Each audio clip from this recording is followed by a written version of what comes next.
मित्रांनो, रात्री झोपण्याआधी करा हे 3 कामं.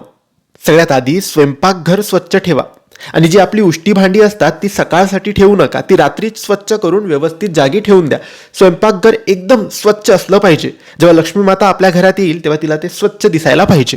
दुसरं काम, आपल्या जो मुख्य दार आहे, मुख्य दरवाजा आहे, त्याच्या आत आणि बाहेर आजूबाजूला कचरा राहू देऊ नका, घाण राहू देऊ नका. डस्टबिन किंवा चपलांचं स्टँड अजिबात ठेवू नका.